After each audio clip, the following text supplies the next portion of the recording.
Oke, halo semuanya. Jadi pada kesempatan kali ini saya akan share sebuah tools yang bisa kalian gunakan ya dalam membantu kalian yang bisa dibilang lagi hype-nya terkait dengan vibe coding gitu ya. Ini nama toolsnya Nine Router.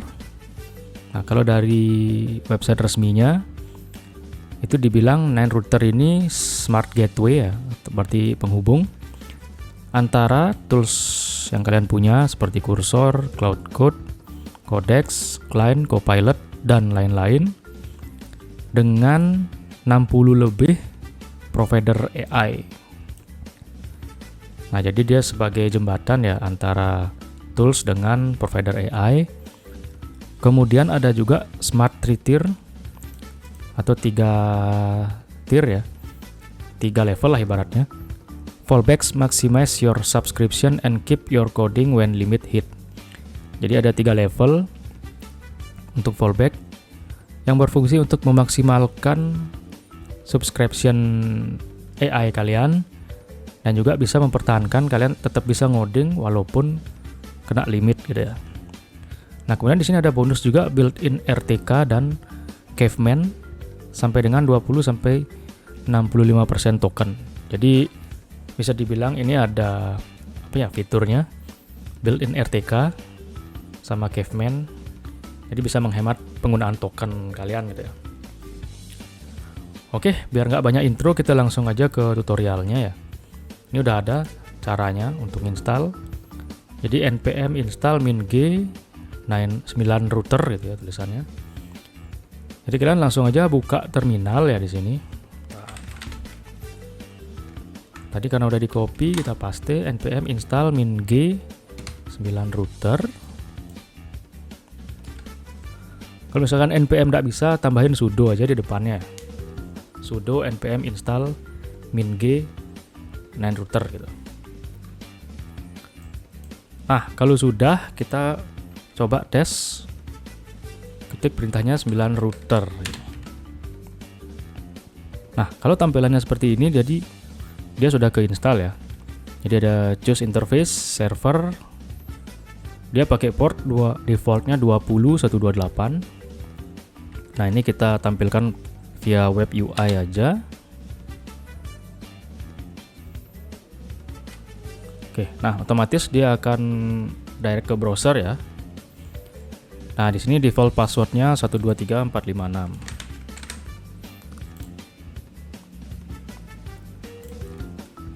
Oke, nah ini untuk tampilan dashboard awal ya dari Nine Router itu sendiri. Nah, kita bisa kenalan dulu ya sama fitur-fiturnya. Yang pertama ada providers. Nah, ini provider yang disupport ya. Ada Cloud Code, Anti-Gravity, OpenAI Codex, GitHub Copilot, Cursor IDE, XAI, Grok. Terus ada Kilo Code sama Client. Nah, untuk yang free tier itu ada Kiro AI, Gemini CLI, Coder, Open Code Free, Open Router, Nvidia NIM, Olama Cloud, Vertex AI, Gemini, Cloudflare, Byte Plus, Model Arc. Nah, terus di bawah ada API key providernya ya. Nah, ini cukup banyak. Jadi malas tak sebutin satu-satu, tinggal dibaca aja. Oke, nah sekarang kita akan memanfaatkan model-model yang ada di Kiro AI ya. Nah, kenapa kita pakai Kiro AI? Nah, di sini kalau teman-teman lihat, dia ngasih free penggunaan model Claude Sonnet 4,5, terus ada Haiku, terus mana lagi? Nah, ini Sonnet 4,5 thinking, Haiku 4,5 thinking, Sonnet 4,5 agentic, Haiku. Nah, intinya banyak free Claude ya di sini ya. Ya, jadi cukup bisa kalian manfaatkan karena menurut kebanyakan developer atau vibe coder itu Claude yang paling powerful gitu ya. Oke, nah nextnya kita bisa install dulu Kiro ya. Jadi di kiro.dev. Habis itu, nah silakan diklik yang download IDE ya. Ini nanti akan otomatis menyesuaikan OS kalian gitu ya. Kalau Windows dia akan download sebagai .exe kalau nggak salah itu kan. Nah ini karena saya pakai Ubuntu, jadi dia .deb extensionnya. Oke, nah kalau sudah di-download nanti diinstal aja. Kurang lebih tampilannya seperti ini ya. Nah ini karena saya udah install.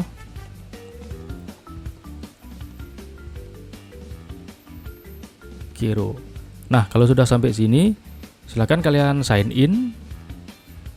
Nah untuk sign innya ini ada 4 pilihan ya. Ada Google, GitHub, Builder ID-nya AWS, sama Your Organization gitu. Nah kita pilih yang paling cepat aja, yang Google. Oke, nanti pilih akun kalian masing-masing ya.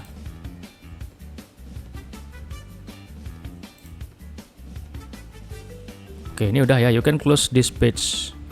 Kita kembali ke Kiro-nya. Nah ini, kalau pertama kali install Kiro ya pasti seperti ini ya tampilannya. Ini mau ada yang diimport atau enggak. Akan kalian bisa next, terus ini pilih tema, setup shell, ini kita skip dulu aja. Oke, nah untuk tampilan awal Kiro seperti ini ya. Ya mirip-mirip VS Code yang dimodifikasi itulah kurang lebih. Oke, sekarang kita kembali lagi ke Nine Router. Nah di sini, habis itu kita pilih yang Add Connection ya. Oh ya, pastikan providernya di posisi Kiro. Lalu add connection. Kemudian pilih yang import token. Nah, nanti secara otomatis dia akan ada muncul token di sini. Kemudian import token. Nah, kita sudah punya satu akun yang akan dikoneksikan ke Nine Router. Nah ini bisa kalian tes dulu ya, tes connection one by one. Nah sukses, berarti udah sukses connect gitu ya. Nah setelah ini ada menu combos ya di bagian kiri ini. Nah ini fungsinya sebenarnya lebih ke kita bisa atur ya, untuk modelnya kita pakai apa aja gitu ya. Nah di sini kita akan kombinasikan. Oke, kita kembali sedikit ke providers. Nah, di sini Kiro AI kita sudah connected satu akun. Kemudian teman-teman bisa lihat di sini open code free. Nah, ini udah secara otomatis ya dia ready gitu ya. Nah, untuk available model kita bisa tambahkan yang list yang di bawah ini ya. Ada berapa nih? 1 2 3 4 5 6 7, ada 7. Nah, untuk open code sendiri ini dia menyajikan banyak model yang free ya gitu. Seperti yang kalian lihat ini belakangnya ada free-nya gitu kan tulisannya. Nah ini kita tambah semua kecuali yang Big Pickle ya. Ini nggak tahu nih model apa. Oke, kita balik lagi ke combos. Nah kemudian create combo. Nah untuk namanya bebas ya, teman-teman bisa isi apa. Ini saya isi aja gratisan gitu misalkan. Nah, kalau sudah pilih yang add model. Nah, di sini kita bisa filter ya atau seleksi model mana aja sih yang mau kita pakai gitu. Nah, di sini karena tadi yang ready kan Kiro AI sama OpenCode ya. Dan kita mau pakai yang Cloude aja deh gitu. Biar kelihatan powerful gitu kan. Nah, di sini bisa kalian pilih ya. Ini Cloude Sonnet 4,5 nih saya pilih. Yang agentic sama thinking ntar dulu, tapi kalau kalian mau nambah nggak apa-apa. Cloude, habis itu saya mau coba GLM, Minimax ntar dulu deh. Nah OpenCode tambah semua aja ya karena free, jadi biar enak. Nah di aturan di combo ini, kalau nanti teman-teman pakai combo ya di mana namanya, di IDE-nya. Dia akan memanggil atau menggunakan model yang ada di urutan pertama. Nah ini bisa kalian atur ya, mau pakai apa prioritasnya duluan gitu. Ini kita pakai aja Cloude Sonnet. Nah jadi logiknya seperti ini. Katakanlah nanti kalau kuota dari Cloude ini habis gitu ya, nanti dia bakal turun ke urutan yang kedua. yang dalam hal ini GLM ya. Kalau ini habis nanti turun ke 3 sampai seterusnya sampai ke 8. Nah, makanya ini bisa teman-teman atur lah ya gimana posisinya gitu kan. Kalau sudah bikin combo, klik create. Nah, di sini. Oke, next-nya sekarang kita bisa buka VS Code ya. Atau kalau teman-teman belum punya VS Code, install dulu. Oke, ini tampilan awal dari VS Code ya. Kalau teman-teman baru pertama kali nginstal, di sini terserah kalian mau login atau kalau nggak mau login pilih yang continue without sign in. Nah, ini. Nah, terus ini ada tampilannya ya. Seperti kayak tadi lah, milih tema gitu. Oke, yang Solaris deh, continue. Oke, dia sudah ada agent bawaan ya. Sekarang apa namanya VS Code itu. Langsung aja get started. Nah, kalau sudah punya VS Code, sekarang teman-teman pindah ke extension. Nah, ini. Nah, kita akan install extension OpenCode ya. OpenCode. Nah, yang kita install adalah yang dari SST, yang ini. Jadi pastikan dia dari SST ya. Ini kan cukup banyak ada OpenCode. Jadi jangan sampai keliru. Kalau udah klik install. Kalau ada pop-up ini pilih yang Trust Publisher and Install. Oke, nah kalau sudah keinstall, di bagian kanan atas ini ya ada icon persegi ini. Ini bisa diklik. Nah, ini infonya dibilang bahwa kita belum ada install OpenCode ya. Nah, ini ada suggest-nya sudo snap install OpenCode. Nah, tapi kalau kalian mau make sure, bisa aja ketik OpenCode dulu di sini.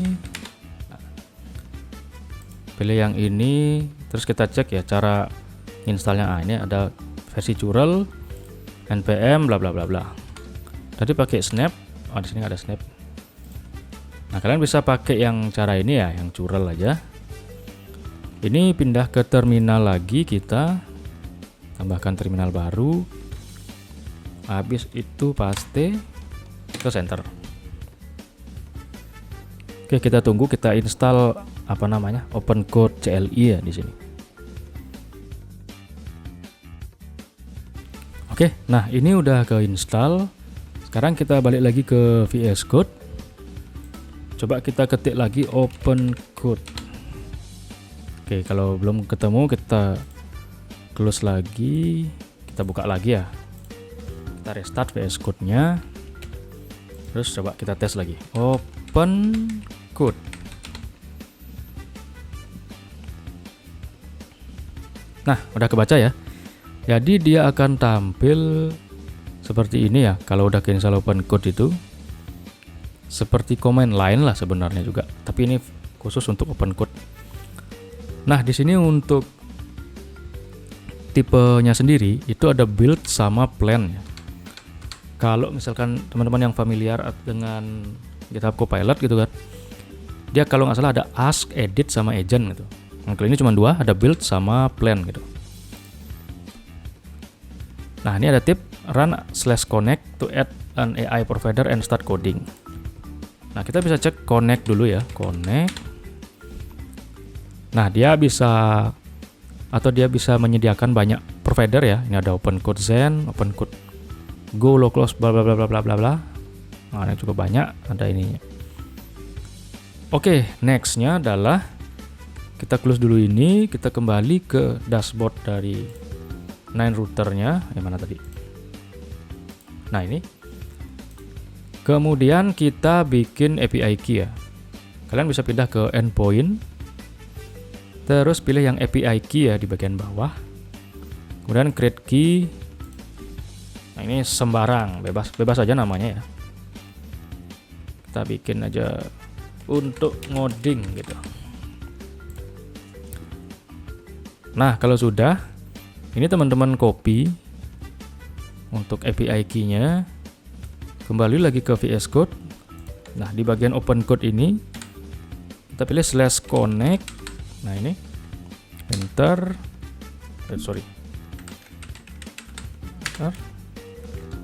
Nah, langsung aja ke bawah yang other custom provider ini.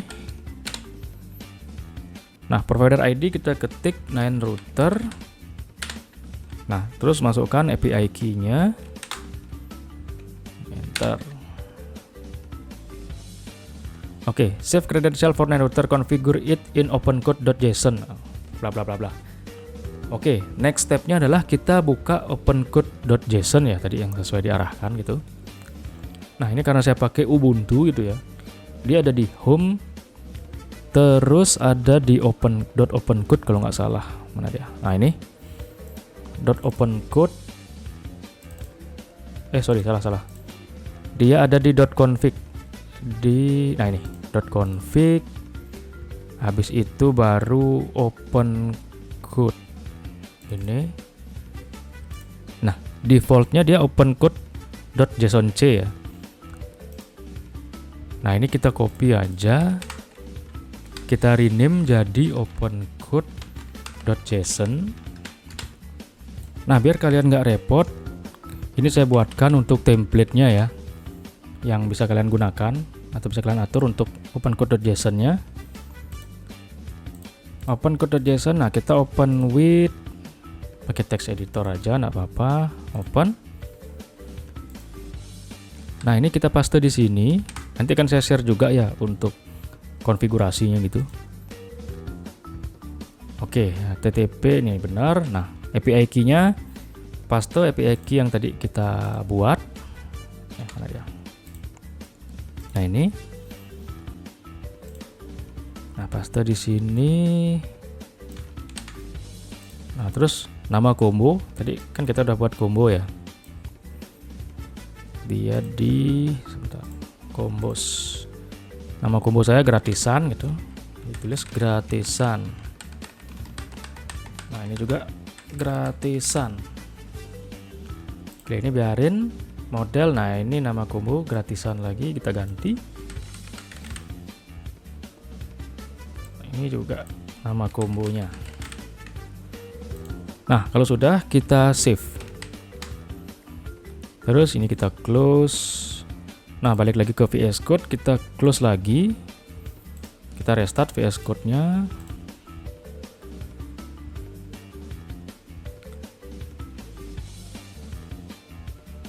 Oke, nah kita panggil lagi opencode.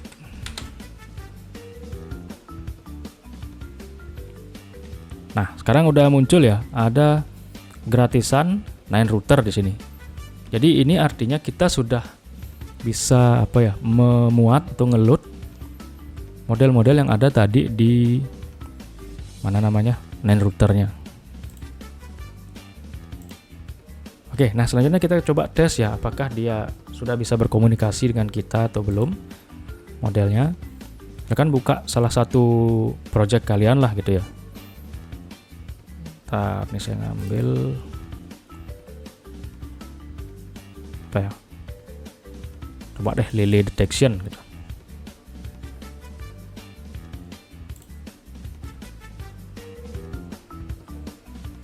Oke. Kita panggil lagi opencode-nya.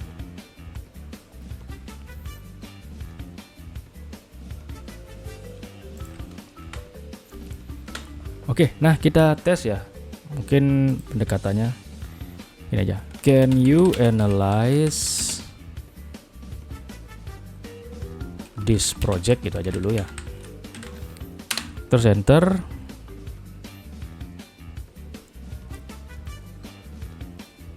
Oke, nah dia udah jalan ya. Jadi di sini kita sekarang make model punyanya Kiro tapi di opencode gitu. Dan yang sudah pasti versi gratisannya gitu ya. Jadi bisa dibilang kita tidak perlu ambil dulu langganan Cloudecode ya. Kita bisa pakai lewat Kiro ini. Oke, kita tunggu aja ya sampai dia selesai menganalisa. Oke, nah udah selesai ya. Sorry tadi saya lupa harusnya plan dulu, nggak apa-apa. Oke, dia udah bisa nganalisa. Terus kita bisa cek di dashboard ya, di bagian usage. Nah, ini kelihatan ya, kita pakai Claude Sonnet 4,5 tadi. Dan di sini ada estimation cost, tapi ini tenang aja, jadi kalian nggak akan dibebankan biaya. Jadi ini seperti simulasi. Jadi kalau kalian berlangganan dan sekali ngeprom kayak tadi ya, terus munculnya cukup banyak gitu, jawabannya kurang lebih itu menghabiskan sekitar 1,17 token gitulah, kurang lebih harga biaya yang harus dibayarkan gitu. Oke, mungkin itu dulu ya yang bisa saya share terkait dengan gimana sih cara kita ngakalin supaya kita vibe coding bisa hemat token gitu ya, kurang lebih. Oke, semoga tutorialnya bermanfaat. See you in the next video. Dah.